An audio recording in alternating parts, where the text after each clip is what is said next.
Hello!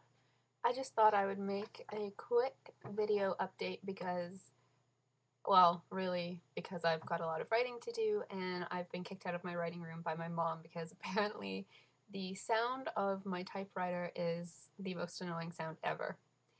I happen to love it. It's so loud every time you hit a key. I love it. But this is what I wanted to talk about. I'm on day 5 of cutting out sugar. Not all sugar because I can't not have ketchup in my life.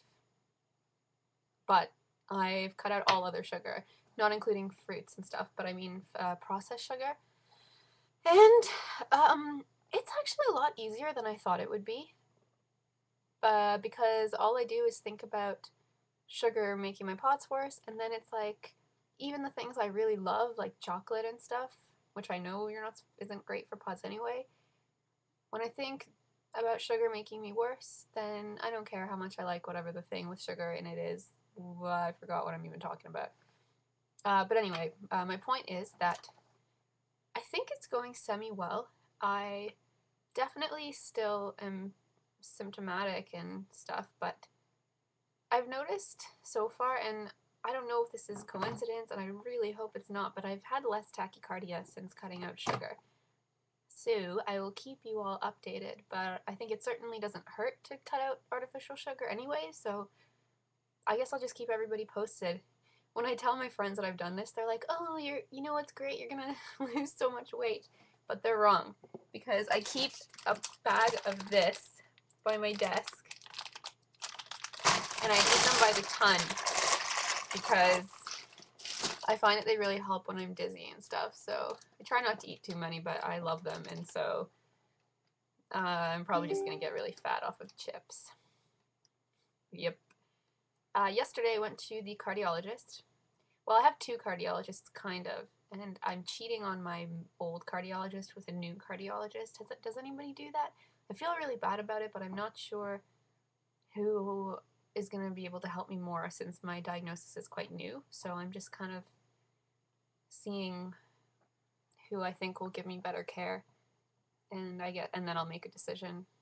I do feel bad about it though. I live in Canada, and it's, our healthcare is covered by OHIP, and it's taxpayer money, but on the other hand, I pay taxes too, so I do deserve a good doctor, I think. But I saw my doctor. I did get up at 6 a.m. I cannot remember if I already said that.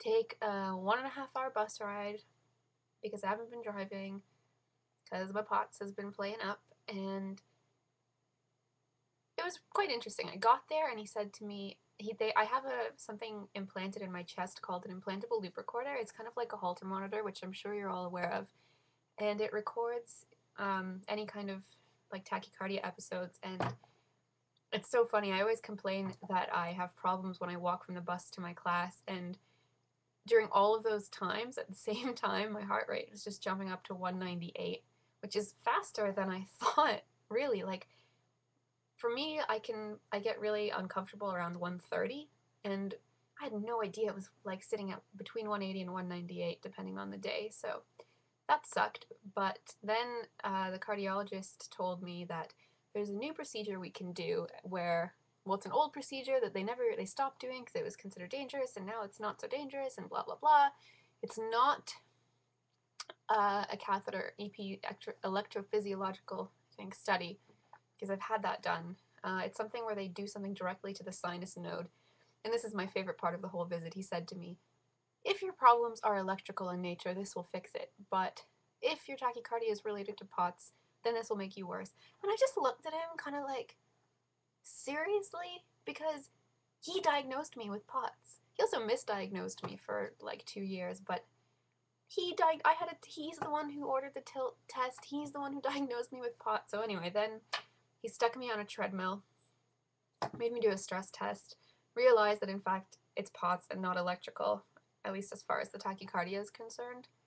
So basically a breath, or I should say on an incline, that option disappeared out of the water. So he referred me to wow, this is a really boring video, I'm sorry. He referred me to a POTS specialist there's only one in Canada, and thankfully it's only about an hour away from where I live driving. So he referred me there a while ago, and I still haven't heard anything. It's been 6 months.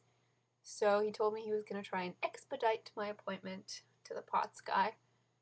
And that's as far as I got. Um, yeah, so that's my day. That was my day yesterday. But you know what was really surprising to me is that I did a lot better on it, the hour-long bus ride, than I thought I would. It was a lot of like transferring buses. It's 3 buses, and thank God for good days. Do you ever, this is my question.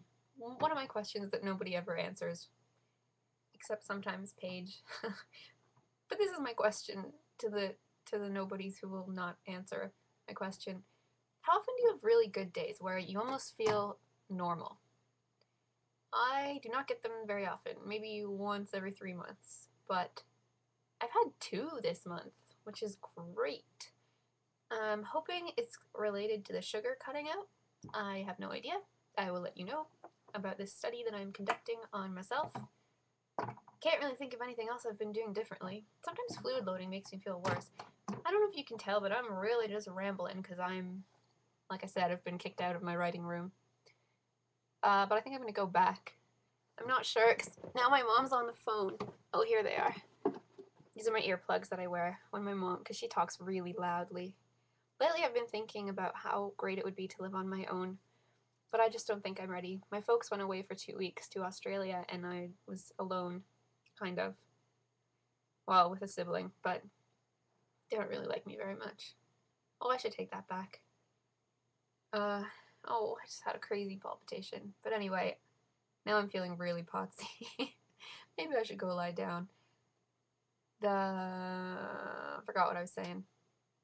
Oh, this is terrible. This has just been going on for 7 minutes. Okay, well, I hope everybody's well. I will let you all know how the sugar thing works for me. One more thing. When you eat a lot, do your symptoms get worse? Mine do. I stuffed myself silly at dinner tonight, really.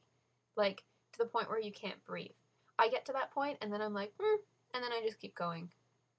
Until, like, oh. Anyway, off I go to either my bed or my taparata. And I hope everybody takes care of themselves. And I'd be curious if anybody else decides to give up sugar, let me know if that helps you. Alright, bye.